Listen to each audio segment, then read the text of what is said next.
Si l'on vous demandait quelle est la partie la plus importante d'un avion, que répondriez-vous?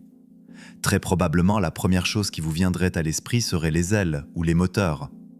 Ensuite, peut-être le cockpit des pilotes. Et s'il s'agissait d'aviation militaire, certains penseraient sans doute au compartiment d'armement. Mais presque personne ne citerait le train d'atterrissage comme l'un des éléments clés de l'avion, alors que c'est précisément lui qui relie le ciel et la terre, en garantissant des décollages et des atterrissages en toute sécurité. Sans lui, aucun vol, civil ou militaire, ne serait tout simplement possible.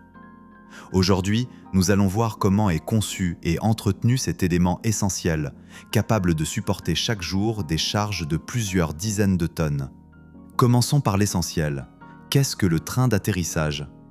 Il s'agit d'un système destiné à absorber l'énergie cinétique générée au moment où l'avion entre en contact avec la piste lors du décollage et de l'atterrissage. Le premier choc est encaissé par le pneu, mais cela ne suffit évidemment pas à arrêter une machine pesant des centaines de tonnes.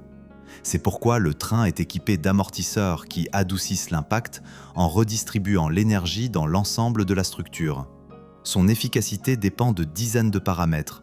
Le poids total de l'avion, la répartition des masses, le nombre et la taille des roues, la vitesse verticale de descente et même la pression dans les pneus. Tout cela exige une précision mathématique et un véritable génie d'ingénierie, car le train d'atterrissage doit fonctionner sans la moindre défaillance à chaque contact de l'avion avec le sol.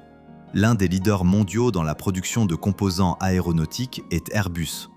Pour maintenir ce niveau d'excellence, l'entreprise collabore avec les meilleurs sous-traitants. Parmi eux figure la société française Safran, l'un des plus grands fabricants de systèmes de trains d'atterrissage. C'est elle qui a développé la conception du train pour l'Airbus A350-900 en respectant strictement les exigences techniques du client afin d'assurer une répartition homogène du poids de l'appareil. Dans sa version complète, cet avion affiche une masse maximale au décollage d'environ 260 tonnes et dans certaines modifications, elle dépasse même les 300 tonnes. Le train d'atterrissage d'un tel avion doit supporter et maintenir ces masses colossales dans toutes les conditions, depuis l'asphalte brûlant jusqu'aux pistes glacées. Comment crée-t-on un système aussi impressionnant? Tout commence par une idée et une phase de conception. Les ingénieurs élaborent des modèles tridimensionnels et des prototypes qui permettent d'observer la future structure sous tous les angles et de calculer le comportement de chaque élément sous charge. À ce stade, des essais sont souvent réalisés en soufflerie, une installation spéciale où l'on recrée des conditions proches de la réalité. Cela permet de détecter des erreurs de conception avant même le début de la production. Une fois que le prototype a passé toutes les vérifications, il est envoyé en fabrication. Même si ce processus peut sembler long et complexe, une préparation minutieuse permet d'économiser des millions. Corriger des défauts lors de l'assemblage coûte bien plus cher que de les éliminer dès la phase de conception. Dans les usines de Safran, on utilise des machines de très haute précision, où chaque pièce est usinée au millimètre près. En aviation, la moindre approximation est inadmissible, car il s'agit de la vie de centaines de personnes à bord. Les métaux subissent des traitements thermiques destinés à accroître leur résistance et leur protection contre la corrosion, puis ils sont recouverts de couches protectrices et peints.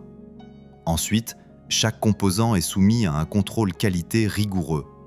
Ce n'est qu'après cela que commence l'assemblage, un processus qui associe le travail manuel des ingénieurs à la précision des systèmes robotisés.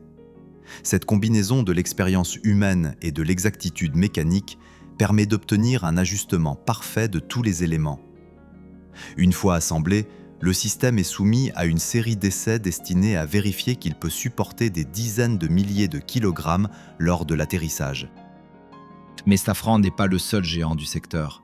Un autre acteur majeur est Daher, une entreprise française qui collabore, elle aussi, avec Airbus. Elle est connue comme fabricante de composants pour l'aviation commerciale, et depuis de nombreuses années, elle est responsable de la conception des portes de train d'atterrissage, ces fameuses trappes qui s'ouvrent et se referment lors de la sortie et de la rentrée des jambes. Daher utilise des technologies de pointe et des systèmes de commande informatisés qui permettent de contrôler le processus de production dans ses moindres détails. Ici, le rôle principal revient aux manipulateurs robotisés. Il réalise des découpes et des ajustements d'une précision chirurgicale, inatteignable pour la main humaine, en reproduisant exactement les paramètres définis dans le programme central. Les portes fabriquées par Daher peuvent être considérées comme de véritables œuvres d'art d'ingénierie. Leur précision est stupéfiante. Une erreur de quelques fractions de millimètres peut conduire à une catastrophe. En effet, si une trappe ne se ferme pas correctement, l'avion ne pourra ni sortir ni rentrer son train d'atterrissage en toute sécurité. Et cela constitue une menace directe pour la vie des passagers et de l'équipage.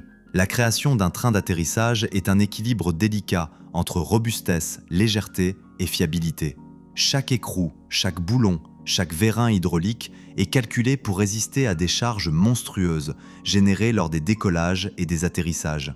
C'est l'un de ces domaines où l'ingénierie devient un art et où la moindre erreur coûte beaucoup trop cher. Sans un train d'atterrissage parfaitement fonctionnel, même l'avion le plus avancé ne pourrait pas revenir sur Terre en toute sécurité.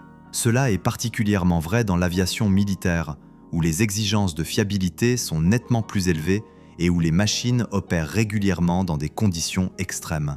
Prenons par exemple le C-130 Hercule, le légendaire avion de transport militaire.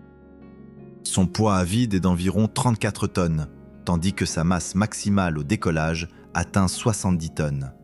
Le Hercule est capable de transporter jusqu'à 92 soldats, 64 parachutistes ou 74 civières avec des blessés.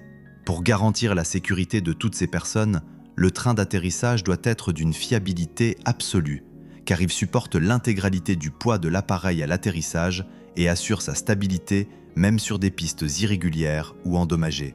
L'ensemble de la production et de la maintenance de ces systèmes représente un processus extrêmement complexe et d'une responsabilité exceptionnelle. Par exemple, sur certaines bases aériennes de l'US Air Force, opère une unité appelée Heavy Lifter Assemblies. Il s'agit de l'un des maillons clés du système de soutien technique de l'aviation militaire américaine. C'est là que sont assemblés les trains d'atterrissage pour une grande variété d'aéronefs, allant des lourds avions de transport comme le C-17 Globemaster III jusqu'aux appareils de combat tels que l'A-10 Thunderbolt II et le F-16 Fighting Falcon. Toutefois, l'assemblage ne représente qu'une partie de leur mission. La tâche principale de cette unité consiste à inspecter, diagnostiquer et effectuer des révisions majeures sur les trains d'atterrissage déjà en service. Ce processus porte le nom d'overhaul, que l'on peut traduire par révision en profondeur. Il comprend le démontage complet du système, le remplacement des pièces endommagées ou usées, puis un remontage intégral afin que l'ensemble retrouve un état comparable au neuf. Selon le type d'avion, cette révision générale est effectuée tous les 6 à 10 ans. Elle est indispensable pour maintenir un niveau maximal de disponibilité opérationnelle et prévenir les incidents lors des phases de décollage et d'atterrissage. Ce travail mobilise des ingénieurs, des techniciens, des mécaniciens et des spécialistes de nombreux domaines, chacun étant responsable de sa partie du processus, depuis l'inspection des plus grands vérins hydrauliques jusqu'au contrôle de minuscules boulons et bagues. Un train d'atterrissage peut contenir jusqu'à 2000 pièces distinctes, et chacune d'entre elles fait l'objet d'une vérification et d'une traçabilité rigoureuse. Chaque étape est consignée afin de garantir que tous les intervenants ont accompli leur tâche avec précision et dans les délais. Une fois l'assemblage terminé, le système subit une série de tests à plusieurs niveaux, destinés à vérifier sa résistance aux charges, le bon fonctionnement des amortisseurs et de l'hydraulique. Ce n'est qu'après ces essais que le train d'atterrissage est réinstallé sur l'avion. Il arrive cependant que même les ateliers de Heavy Lifter Assemblies ne soient pas en mesure d'assurer une restauration complète. Dans ce cas, le processus est confié au 532e escadron de maintenance, basé dans l'État de l'Utah. Il s'agit d'un véritable laboratoire d'ingénierie de très haut niveau, un centre d'excellence de l'US Air Force, où sont réalisés les travaux de réparation et de modernisation les plus complexes. Ici, on remet en état les trains d'atterrissage, les roues et les systèmes de freinage de 17 types d'avions de combat américains. Même des ensembles qui semblent, à première vue, impossibles à sauver sont pris en charge. Ils sont démontés jusqu'à la dernière vis, nettoyés à l'aide de composés spéciaux qui éliminent les revêtements protecteurs, puis soumis à une inspection fluorescente. Sous un éclairage particulier, apparaissent alors des micro-fissures invisibles à l'œil nu. Commence ensuite une phase de remontage longue et d'une précision extrême. Toutes les pièces jugées réutilisables subissent des traitements supplémentaires, tandis que les éléments usés sont remplacés par des neufs. Au final, un train d'atterrissage entièrement restauré retourne sur le même avion, prolongeant sa durée de service de nombreuses années. Ce cycle illustre parfaitement l'importance accordée aux moindres détails dans l'aviation. Chaque écrou, chaque vérin, chaque articulation joue un rôle dans la sécurité de centaines de personnes et dans la préservation de machines valant des milliards. Une défaillance sur un seul élément peut mener à une catastrophe. C'est pourquoi toutes les procédures, même les plus minimes, sont exécutées selon des normes strictes. Le train d'atterrissage n'est pas qu'un simple mécanisme. Il est le symbole de la précision et de la responsabilité en ingénierie. Sa fiabilité constitue la base de la confiance accordée à toute machine qui s'élève dans le ciel. C'est pour cette raison que les spécialistes travaillant dans des unités comme Heavy Lifter Assemblies ou le 532e Escadron méritent une reconnaissance au moins équivalente à celle des pilotes. Car leur travail est la garantie que chaque avion pourra non seulement décoller, mais aussi revenir sainement et sauf sur Terre.